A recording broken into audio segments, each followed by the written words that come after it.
A paz do Senhor, meus irmãos.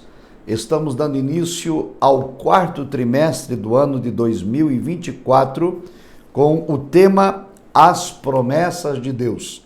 O comentarista é o pastor Elinaldo Renovato e durante os meses de outubro, novembro e dezembro estaremos estudando as promessas de Deus. Confie e viva as bênçãos do Senhor, porque fiel é o que prometeu.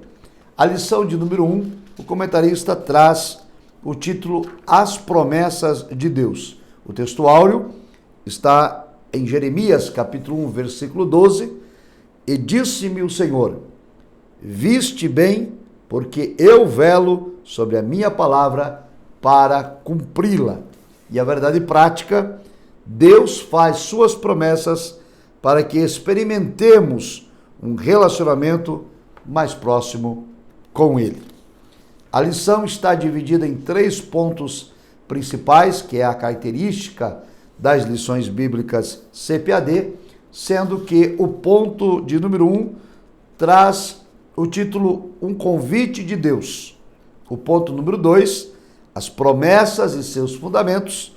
E o ponto número 3, tipos e propósitos das promessas de Deus. No ponto de número 1, o comentarista traz o subponto um convite, uma promessa. Faz-se uso aqui do profeta Isaías, no capítulo 55, quando Deus se dirige a Israel e faz a esta nação um convite para desfrutar das grandes bênçãos que o Senhor tem para oferecer. Esta é uma promessa maravilhosa, porque é uma promessa de redenção. O versículo 11 do capítulo 55 de Isaías vai dizer, assim será a palavra que sair da minha boca. Ela não voltará para mim vazia, antes fará o que lhe apraz e prosperará naquilo para que a enviei. Aqui há uma clara e evidente manifestação do poder da palavra de Deus. A palavra proferida pelo Senhor, ela não volta vazia, porque Deus, em sua fidelidade e na sua imutabilidade, fará com que a palavra proferida se torne em realidade. Portanto, o comentarista nos convida a viver as promessas de Deus, porque Deus não falha em cumprir as promessas que faz. O subponto 2 diz, é preciso buscar ao Senhor. Aqui nos lembra o comentarista que no versículo 6 do capítulo 55 do profeta Isaías, aparece a seguinte expressão, buscai ao Senhor enquanto se pode achar, e invocai-o enquanto está perto. Aqui, a orientação é de buscar ao Senhor em oração contínua, em oração permanente, em oração diária. O crente deve orar em todo o tempo. Não se pode orar apenas em circunstâncias adversas e nem tão somente em situações de gratidão, mas orar em todo o tempo, buscar ao Senhor o tempo todo, e como lembra aqui o comentarista, a oração vai proporcionar um relacionamento de maior intimidade com Deus e certamente produzirá fé e certeza do cumprimento das promessas de Deus na nossa vida. Aqui ainda está citado o texto de Mateus, capítulo 7, quando lá no Sermão do Monte, o Senhor disse que aquele que busca, encontra, o que pede, recebe, e aquele que bate, portas se abrem. Portanto, aqui nós temos um chamamento para buscar o Senhor em todo o tempo, a fim de alcançarmos as suas promessas. O subponto 3 diz que é preciso se arrepender. Há aqui, então, uma das importantes condições para o cumprimento da promessa de redenção. Quando lemos o Evangelho de Mateus, por exemplo, que trata acerca do reino, 55 vezes a expressão reino é citada e 32 vezes a expressão reino dos céus. E já nos capítulos iniciais, João o Batista aparece com esta mensagem: arrependei-vos, porque é chegado o reino dos céus. Na sequência, Cristo, depois de batizado nas águas e ter vencido a tentação no deserto, dá início ao seu ministério na região da Galileia com a mesma mensagem de João Batista: arrependei-vos, porque é chegado o reino dos céus. Temos então um convite para o arrependimento, na busca sincera por Deus, na confissão de pecados. É importante também destacar que esse arrependimento não se dá pelo acaso e nem tampouco é resultado de um esforço humano. É o Espírito Santo de Deus que, agindo em nós, nos convence do pecado, da justiça e do juízo e nos conduz ao arrependimento. Então, aqui nesse ponto de número 1, nós temos um convite de Deus para abraçarmos as promessas e, para tanto, somos convidados a orar ao Senhor sem cessar e viver uma vida afastada do pecado por meio da prática do arrependimento. De modo que a sinopse desse tópico de número 1 diz o seguinte: as promessas de Deus estão firmadas na veracidade da sua santa palavra, porque a palavra de Deus não volta vazia. A palavra de Deus faz aquilo que apraz ao Senhor da palavra, o Deus Todo-Poderoso. Já o ponto de número 2, as promessas e seus fundamentos, temos o subtópico as promessas na Bíblia. E aqui o comentarista lembra que no Antigo Testamento não é possível apresentar de modo claro a palavra promessa, mas ela está presente nas expressões de Deus, falando, por exemplo, com Abraão.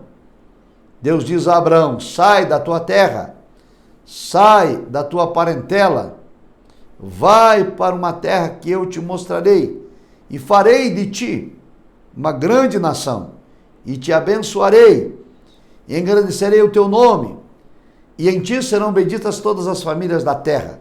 Ora, é claro que estamos aqui diante de uma promessa, e uma promessa maravilhosa, uma promessa especial, uma promessa de redenção para todas as famílias da terra a partir da vida de Abraão e de seus descendentes. No Novo Testamento, nós temos possibilidade de identificar mais claramente as promessas, que elas são estendidas. Por exemplo, nós temos a promessa no Novo Testamento de que Cristo vai voltar outra vez. Nós temos a promessa no Novo Testamento de que aqueles que morreram em Cristo, por ocasião da vinda de Cristo, ressuscitarão dentre os mortos. E os que estiverem vivos serão transformados num corpo glorificado, num momento, num abrir e fechar de olhos. Dentre outras tantas promessas que o Novo Testamento se refere, então há, sim, muitas promessas na Bíblia. Inúmeras promessas na Bíblia. E essas promessas foram feitas por um Deus, cuja palavra não volta vazia. Um Deus imutável, que não muda. Um Deus fiel, que não volta atrás naquilo que prometeu. Por isso, o subponto 2 vai tratar sobre isso, sobre a infalibilidade de Deus. Deus é infalível. Ele não falha em suas promessas. Ele é o Senhor que não tem sombra nem mudança de variação. Ele não é o homem para que minta. Portanto, a sua palavra é fiel e não falha. Desse modo, nós temos o comentarista lembrando que o ser humano não tem poder no céu e na terra, mas Deus é o Todo-Poderoso.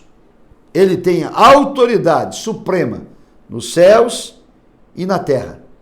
E lembra aqui a palavra do profeta Isaías, no capítulo 43, o versículo 13, que diz: ainda antes que houvesse dia, eu sou, e ninguém há que possa fazer escapar das minhas mãos, e operando eu, quem impedirá? É Deus Todo-Poderoso falando sobre seu poder, sobre a sua autoridade, sobre sua soberania. No subtópico 3, Deus zela por sua palavra para fazê-la cumprir. Significa que a palavra que sai da boca de Deus tem um propósito pré-definido e ela terá o seu cumprimento. Desse modo, o cumprimento da palavra de Deus se relaciona com a sua confiabilidade ou a sua fidelidade. Nós estamos ancorados no cumprimento das promessas, na fidelidade de Deus, porque Deus não falha, Deus cumpre aquilo que Ele diz. Desse modo, há uma declaração solene do profeta Jeremias, no capítulo 11, o versículo 12, no capítulo 1, versículos 11 e 12, onde ele diz: veio a minha palavra do Senhor, dizendo: que tu vês, Jeremias? E ele disse: eu vejo uma amendoeira. E disse-me o Senhor: viste bem, porque eu zelo sobre a minha palavra para fazê-la cumprir. O Deus imutável, o Deus fiel, o Deus soberano, não erra, não falha, e suas promessas são fiéis e verdadeiras. Assim, a sinopse do tópico número 2 nos diz: a promessa refere-se ao ato ou efeito de Deus prometer algo a outrem ou a si mesmo. Deus promete e cumpre. Deus promete e não falha. O tópico de número 3 trata dos tipos e dos propósitos das promessas de Deus. No subtópico 1, temos as promessas incondicionais, aquelas que não dependem de circunstância alguma, aquelas que não dependem nem do tempo e nem da atitude daqueles que serão contemplados com a promessa. Por exemplo, a promessa do nascimento do Messias. E Cristo haveria de nascer em Belém, da Judéia, seria concebido no ventre de uma virgem e seria chamado o Emanuel, Deus conosco. O nascimento de Cristo e o cumprimento dessa promessa não dependia de nenhuma fé humana, porque ela estava condicionada apenas à palavra proferida de Deus. Assim, há promessas proféticas que já se cumpriram e outras que terão o seu cumprimento em tempos vindouros, como aqui já citado, a promessa da ressurreição dos crentes salvos. Essa promessa vai se cumprir, independente das pessoas crerem ou deixarem de crer. Independente das pessoas acharem que Cristo vem antes da tribulação, ou no meio da tribulação, ou depois dela.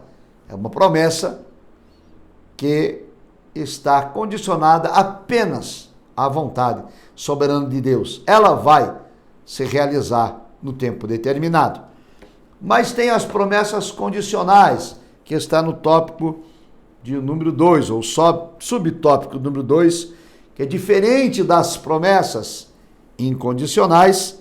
As condicionais dependem das circunstâncias, depende do tempo, depende da atitude humana para que a promessa se cumpra ou não. E há, na história bíblica, muitas promessas que são circunstanciais, muitas promessas que são condicionais, que precisam da atitude humana de cumprir a parte que lhe cabe na promessa. Por exemplo, pode-se citar que quando Deus autorizou a divisão de Israel em Reino do Norte e Reino do Sul, Deus prometeu a Jeroboão que ele reinaria sobre o norte e a sua descendência para sempre, desde que ele mantivesse fidelidade a Deus. Como Jeroboão não foi fiel, Deus cancelou a promessa, Jeroboão morreu e todos os seus filhos, sem que houvesse dado continuidade aos seus descendentes do reinado da monarquia do norte de Israel, porque estava condicionada à atitude de Jeroboão, o qual não cumpriu. O subtópico 3, trata do propósito das promessas de Deus. Percebemos então que há diferentes propósitos da parte de Deus ao fazer promessas. Uma delas é estabelecer a aliança entre Deus e sua obra criada. Outro propósito é aproximar o homem de Deus. Outro propósito é dar oportunidade à raça humana de desfrutar de bênçãos que o Senhor tem para ofertar. De modo que um dos grandes propósitos de Deus fazer promessas e de cumprir essas promessas tem a ver com o fato de Deus zelar pela sua palavra. Ou seja, quando nós experimentamos o cumprimento de uma promessa proferida pela palavra de Deus, então passamos a ter a certeza inabalável, a certeza convicta de que Deus se relaciona conosco, que Ele existe e que é fiel para fazer com que sua palavra se cumpra em todo o mundo. E a sinopse desse tópico 3 diz: ao longo da Bíblia, Deus revelou diferentes propósitos para fazer cumprir as suas promessas. Desse modo, podemos concluir que Deus, o autor das promessas, é soberano. Ele é um Deus imutável, um Deus fiel. Atributos da sua divindade que atestam o seu poder e a autoridade da sua palavra. O que Deus diz há de se cumprir. Suas promessas são mantidas em pé pelo seu poder, porque Deus não é homem para que minta. Ele é o Senhor que reina absoluto sobre céus e terra. Meditemos e reflitamos sobre estas verdades estudadas nesta primeira lição. Deus faz um convite, e nesse convite está incluído uma promessa de bênção especial, de redenção, de vida eterna, de perdão de pecados.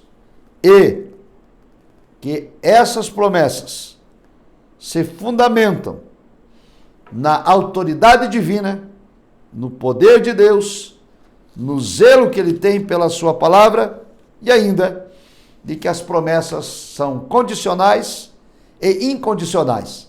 As incondicionais independem de qualquer manifestação humana, Deus as fará cumprir de um modo ou de outro. E as condicionantes dependem de obediência humana nos critérios estabelecidos pelo próprio Deus. Assim, amados irmãos, concluímos a nossa reflexão desta lição de número 1, as promessas de Deus que fazem parte deste quarto trimestre do ano 2024. Até no próximo domingo, se Deus assim nos permitir. Um abraço e a paz do Senhor.